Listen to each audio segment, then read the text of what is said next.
Neste vídeo, falaremos sobre a terceirização. Mas o que é a terceirização? É a transferência de uma atividade da empresa para um prestador de serviço por meio da contratação. Funciona da seguinte maneira: a empresa que contrata o serviço é a empresa contratante. A empresa que presta o serviço é a empresa contratada. Sendo assim, a responsabilidade daquele setor é passada para outra empresa. Isso facilita muito a produção da empresa contratante, pois permite que ela se concentre na produção e deixe que outras empresas cuidem das atividades menos importantes da empresa. A terceirização é uma organização estrutural que surgiu na Segunda Guerra Mundial nos Estados Unidos, que produzia muito armamento. Nestas indústrias era necessário foco na produção, deixando as atividades como limpeza e segurança para prestadores de serviços. No Brasil, a terceirização é regida pela súmula 331 do Tribunal Superior do Trabalho, e suas principais leis dizem que apenas as atividades secundárias da empresa podem ser passadas a terceiros, nunca a atividade principal, ou seja, uma indústria não pode terceirizar a produção, apenas setores de apoio como limpeza, segurança, administração e etc. Atualmente, está em discussão no Senado a aprovação de uma nova lei regente para a terceirização no Brasil, a Lei 4.330/04, ou número 30/2015. O grande ponto desta lei é a legalização da terceirização de todas as atividades da empresa, até mesmo a atividade principal, e isso afetará muito o mercado brasileiro.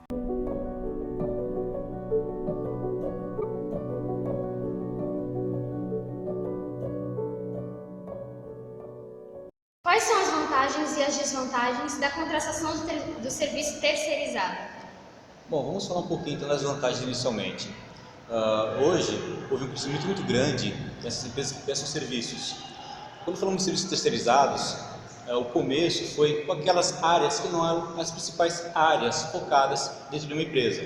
Que áreas são essas? Inicialmente, a parte de limpeza, conservação e a parte de segurança. Então, boa parte das empresas nacionais começaram a trabalhar com as empresas terceirizadas, prestando serviços nessas áreas. Então, ela pegava o seu pessoal que era contratado dela mesmo e ou repassava esse pessoal para as empresas contratadas ou simplesmente dispensava. E essas empresas contratadas começavam a prestar esse tipo de serviço de segurança e também a parte de limpeza. Então foram, digamos assim, os primeiros serviços terceirizados pelas empresas nacionais e também multinacionais também. Começaram trabalhando exatamente esses quesitos. A principal vantagem, redução de custos, porque uma vez que estou repassando, delegando esse tipo de serviço a uma outra empresa, toda a expertise desse trabalho cabe a ela. Então, a parte de contratação, a parte de pagamento, encargos tributários, encargos admissionais e demissionais também. Então, todos esses encargos ficam sujeitos à empresa que está agora prestando serviço. E para a empresa que está contratando, ela tem toda essa redução. Então, ela não se preocupa mais com esse tipo de trabalho, em selecionar funcionários, contratá-los e todos os encargos que envolvem esse processo e os custos também que envolvem esse processo. Seria, digamos assim, uma das principais vantagens que, embora não seja o ideal, foi o que alavancou e proporcionou um crescimento e expansão nessa área de prestação de serviços terceirizados. A desvantagem, vou chamar de desvantagem principal, é que houve uma quebra de confiança e também da qualidade do serviço prestado. A partir do momento que você está delegando essa prestação de serviço a uma empresa, se não há um controle efetivo do tipo de prestação de serviço que essa empresa está prestando, você acaba perdendo em termos de qualidade de atendimento, qualidade de produção, de material e outros quesitos que envolvem esse processo também. Então, nem tudo é 100% positivo, nem tudo é 100% negativo. Você tem lá seus prós e seus contras. Eu destacaria inicialmente esses dois aspectos. O principal, exatamente essa redução de custos que a empresa que está contratando o serviço ela tem, até mesmo em relação à parte de a carga tributária. Toda empresa ela paga imposto de renda.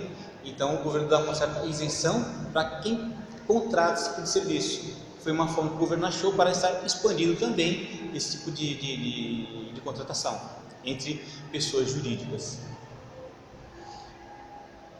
1330/04, ela provavelmente vai ser aprovada e muita gente está discutindo sobre o que isso vai causar, o impacto que vai causar.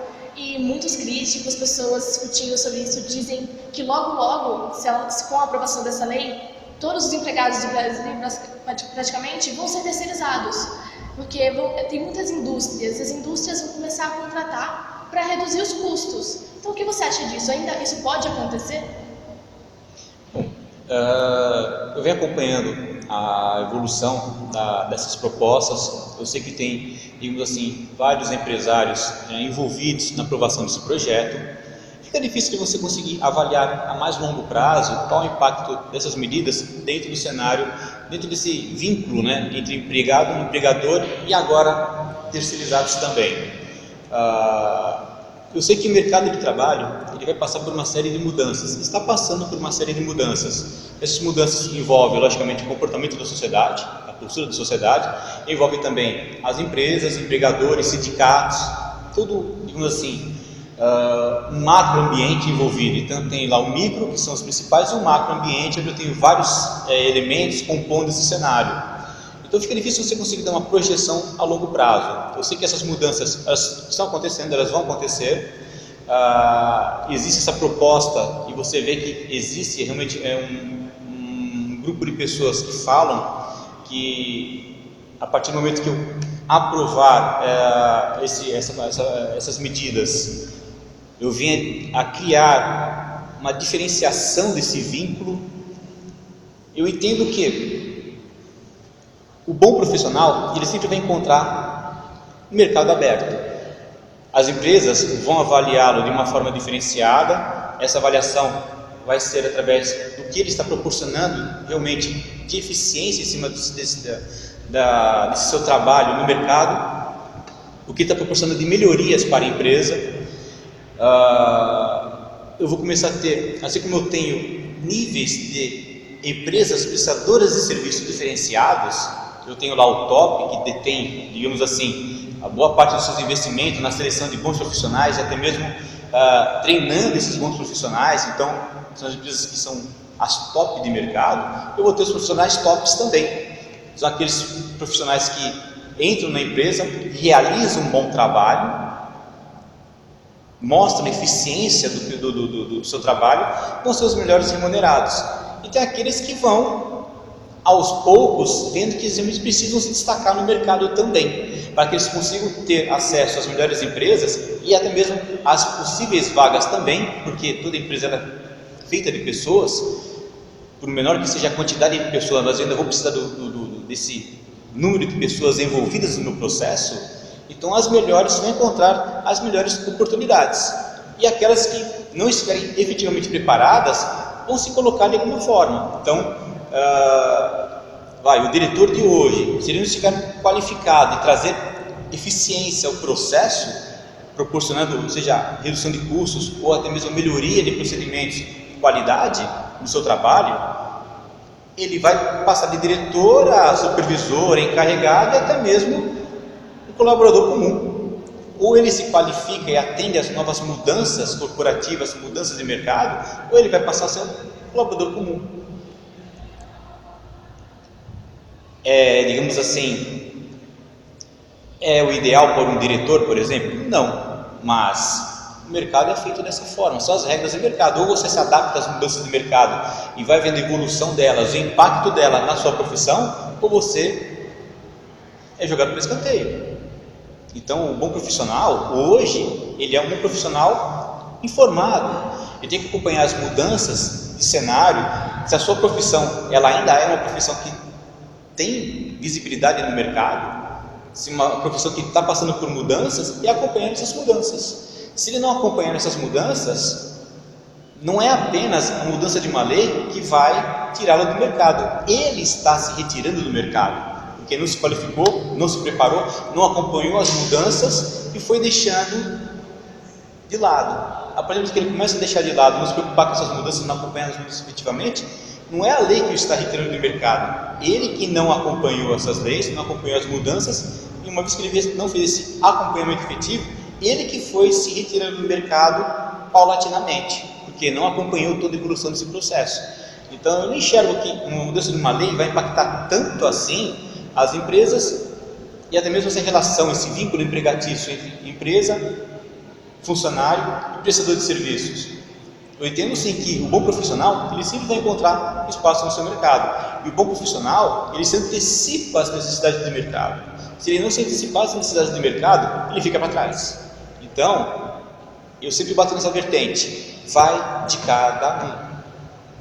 Se eu acompanho essa evolução, eu sei que está acontecendo lá na frente, eu me preparo melhor. Se eu não acompanho essa evolução, eu vou ficando fora do mercado.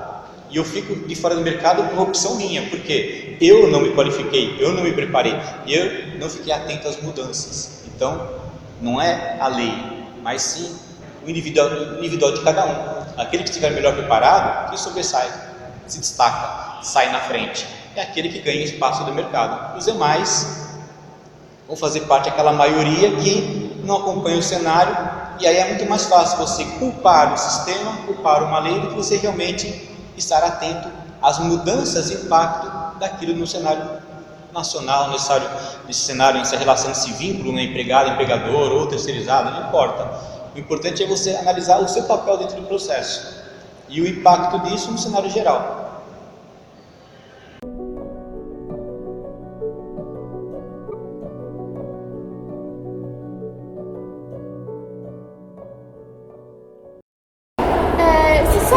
Qual a função de uma empresa terceirizada? Bom, pelo que eu sei, as empresas terceirizadas são aquelas que prestam serviços para as outras empresas. Um exemplo disso seriam os coachings, que eles são contratados por essas empresas para falar em nome deles, apresentar um projeto ou então fechar um negócio para os clientes dessa mesma empresa. Para você, qual a importância do trabalhador terceirizado saber os direitos dele? Na maioria das vezes, esses trabalhadores terceirizados, eles não têm muito contato com o chefe dessa empresa que os contratou pelo simples fato deles serem funcionários de outra empresa, os terceirizados. E o fato deles não terem tanto acesso a essas informações vindas do chefe, muitas vezes eles trabalham muito mais por muito menos. Claro, essas informações elas foram dadas na hora de fechar o contrato e tudo mais, mas pode ser que não haja um entendimento correto entre essas coisas. E eu acho que a falta de comunicação entre esses terceirizados e o próprio chefe da empresa que os contratou pode gerar muito prejuízo e não acarretar nos benefícios que eu acho que teria para ambos se essas informações fossem bem passadas.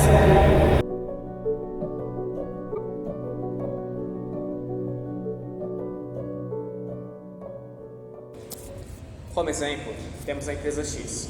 A empresa X tem como principal função a fabricação de roupas. Esta mesma empresa X contrata a empresa Y para cuidar da limpeza da fábrica. Portanto, a empresa X é contratante dos serviços da empresa Y e os funcionários da empresa Y são funcionários terceirizados. Com isso, concluímos nosso trabalho sobre terceirização.